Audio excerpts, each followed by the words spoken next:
Very warm welcome to everyone. इस video में हम डिस्कस करेंगे विजुअलाइजिंग द नेशन चैप्टर 1 का जो बहुत इम्पॉर्टेंट पार्ट है। तो let's start. While it is easy enough to represent a ruler through a portrait और a statue, but how does one go about giving a face to a nation.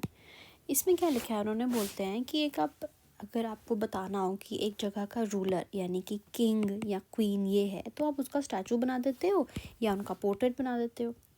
लेकिन एक nation को आप face कैसे देते हो, एक नेशन को आप एक चेहरा कैसे देते हैं।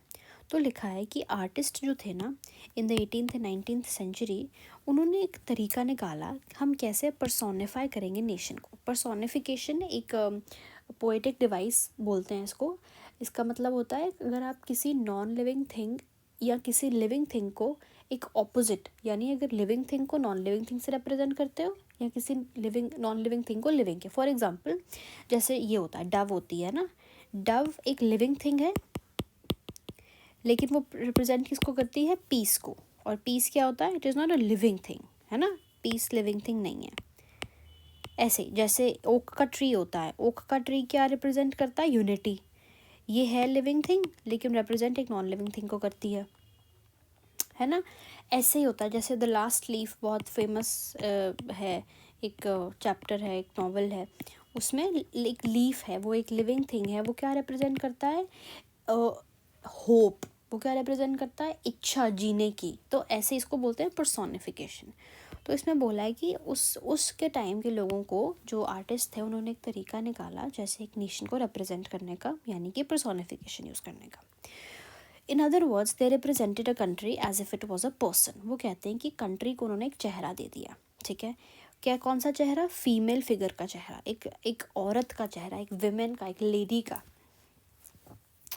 तो द फीमेल फॉर्म जो चूज़ की थी वो सिर्फ विमेन के लिए नहीं चूज़ की थी उस देश की, लेकिन उसको एक एब्स्ट्रैक्ट आइडिया की तरह यूज़ किया गया। आप प्लीज़ ऐसा मत सोचना कि अगर फॉर एग्जांपल ये देखिए, ये जर्मेनिया है, ये जर्मनी का फेस है, मतलब इसको अगर आप देखो तो आपके दिमाग में जर्मनी आता है। तो इसका मतलब अगर फीमेल वुमेन यूज़ किया है कोई एब्स्ट्रैक्ट आइडिया में, तो इसका मतलब ये नहीं कि वो जर्मनी की सिर्फ औरतों को रिप्रेजेंट कर रहे हैं। इसका मतलब ये भी होता है कि वो उधर के हर तरह के चीज़ को रिप्रेजेंट कर रहे हैं, जो हम आगे भी पढ़ेंगे, ठीक है। सो इसी को बोलते हैं एलिगरी। एलिगरी का मतलब होता है सिंबलिज्म, किसी को किसी तरह से रिप्रेजेंट करने को बोलते हैं सिंबलिज्म, एलिगरी। जैसे हमको याद है कि फ्रेंच रेवोल्यूशन में पोर्ट्रे करने के लिए फीमेल एलिगरी का यूज़ किया था। कौन से आइडियाज़ पोर्ट्रे करने के लिए, liberty, justice and Republic. These ideas were represented through specific objectives and symbols. बिल्कुल हमको याद है कि रेड कैप ने फ्रीडम को रिप्रेजेंट किया था, ब्रोकन चेन ने फ्रीडम को रिप्रेजेंट किया था। Justice is generally giving a blind fold women carrying a pair of weighing scales, है ना। वो भी एक जस्टिस होती है, बोलते हैं ना जस्टिस अंधा है, वो एक आइडल पड़ा होता है। तो वो एक पर्सोनिफिकेशन है कि जस्टिस जो है वो किसी के भी जात पात, रंग भेद, जगह जहाँ से वो पैदा हुआ है उसको नहीं देखता है, वो सिर्फ फैक्ट्स पे जाता है। तो वैसे ही similarly female allegories were invented by the artist. Artist कौन, जो पेंटर हैं, जो राइटर्स हैं, जो ऑथर्स हैं, जो रीडर्स हैं, सब 19th सेंचुरी में उन्होंने रिप्रेजेंट करने को एक नेशन को एक एलिगरी निकाली। In France she was Christian Marianne and a popular Christian name. तो उसका नाम क्या था, मारियान। जैसे आज की नाम होते हैं बहुत सारे, प्रिया, अनु, सोनिया, ये नाम होते हैं ना, वैसे ही जो फ्रांस के उस ज़माने का एक पॉपुलर क्रिश्चियन नेम था, उसका नाम था मारियान। तो उन्होंने वही नाम यूज़ कर लिया, which underlined the idea of people's nation. Her characteristics were drawn from those of liberty, republic, and the red cap, tricolor, and a cockade. तो ये सारे उसके आइडियाज़ थे। मारियान हम आगे पढ़ेंगे, टेंशन मत लीजिए, मैं ये बस कंप्लीट कर दूँ फिर मैं आगे आती हूँ। Statues of Marianne were erected in public squares.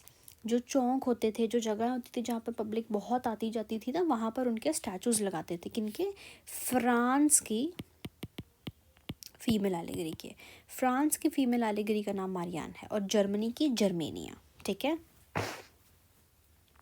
क्यों लगाए जाते थे, टू रिमाइंड द पब्लिक, उनको याद दिलाने को कि आपका नेशनल सिंबल यूनिटी का है, ठीक है जी। और वो मारियान इमेजेस जो थी, जो उनके एलिगरी की इमेजेस थी, वो कॉइन और स्टैम्प्स पर भी लगाते थे। सिमिलरली जर्मेनिया जो थी वो एक एलिगरी बनी जर्मन नेशन की। इसने रिप्रेजेंट किया क्राउन ऑफ ओक लीव्स और हीरोइज्म को। तो अभी हम पढ़ते हैं। सबसे पहले एलिगरी का मतलब एक एब्स्ट्रैक्ट आइडिया जो एक थिंग एक पर्सन के थ्रू कुछ और ही मतलब है, यानी कि उसका एक सिंबॉलिक मतलब है।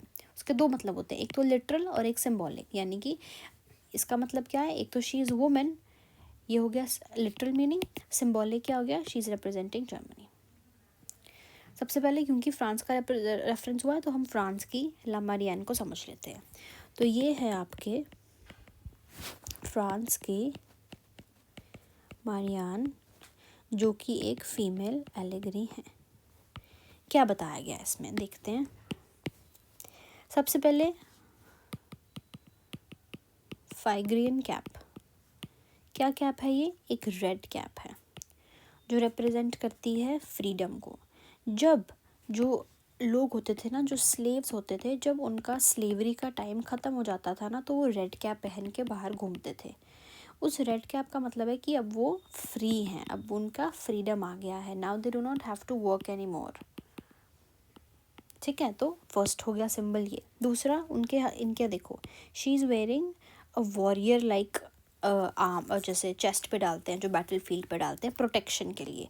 ये सिंबलाइज क्या करता है कि मैं फ्रांस को प्रोटेक्ट करूँगी, आई विल प्रोटेक्ट फ्रांस। इसका नाम था ब्रेस्ट प्लेट। हाँ ये ब्रेस्ट, सॉरी हाँ इसको ब्रेस्ट प्लेट ही बोलते हैं। ठीक है, डन।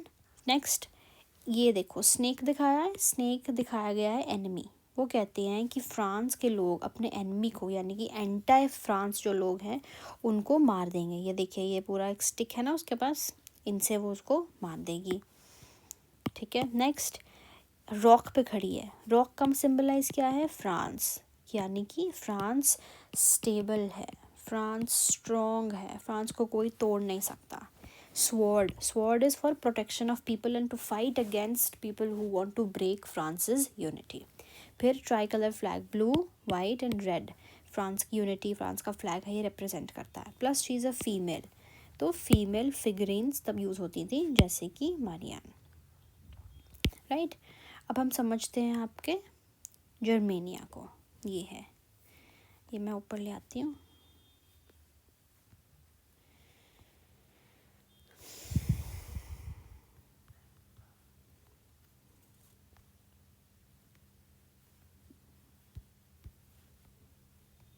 आया ही नहीं, चलिए नेवर माइंड, ये है हमारे पास।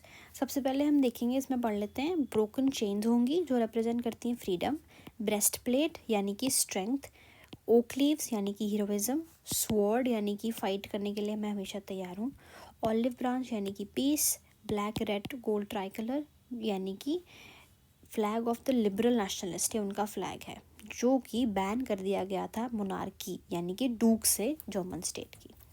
रेज ऑफ राइजिंग सन यानी कि बिगिनिंग ऑफ न्यू एरा। अब हम ये समझते हैं यहाँ पर, ये देखिए सबसे पहले पीछे से सन आ रहा है ना, राइज हो रहा है सन, देखो पीछे से, उसका मतलब एक न्यू एरा शुरू होने लगा है। फिर उनके हाथ में स्वॉर्ड है, यानी कि मैं आपको फाइट करने के लिए तैयार हूँ। ओक लीव्स हैं, ये देखो ये ओक लीव्स है ना, ओक लीव्स, ओक एक ट्री होता है, ये ट्री है ओक। ठीक है, ओक ट्री होता है और वो हमेशा पीस और यूनिटी और स्ट्रेंथ के लिए यूज़ होता है। तो oak leave, sword readiness, flag tricolour है उनका। ठीक है, फिर ब्रेस्ट प्लेट है ईगल की, यानी कि स्ट्रेंथ यानी कि प्रोटेक्शन, फ्लैग पकड़ा है, ब्रोकन चेन दिखाई है यानी कि अब फ्रीडम होगी, अब कोई स्लेवरी नहीं करेगा। तो ये किसने बनाई थी, फिलिप विट ने। The artist prepared this painting of Germania, a female allegory of Germany, on a cotton banner as it was meant to hang from a ceiling of the Church of Saint Paul, where the Frankfurt Parliament was convened. Frankfurt Parliament हमको याद है, Germany के parliament को बोलते थे Frankfurt parliament. तो ये हमने इसमें पढ़ा आपके सिम्बलिज्म। ये देखिए, breast plate, broken chains, sword, monarchy और ये सब टूट गई हैं, क्राउन वगैरह, ओक लीव्स, ट्राई कलर का फ्लैग है ना। ये आ जाती हैं आपके जर्मेनिया। फिर से इसमें क्या दिखाया गया है, दिस इज़ कि she will protect the German Rhine, see she is with a sword, she is with a amulet, she is with a plate जिसमें कॉन्स्टिट्यूशन लिखा है, जिसमें प्रोटेक्शन है लोगों की। ओक वाला इन्होंने ब्रांच के जो है हेड पे लिया है जिससे प्रोटेक्शन होगा। डन। नेक्स्ट में हम पढ़ेंगे nationalism and imperialism, last part of the chapter 1।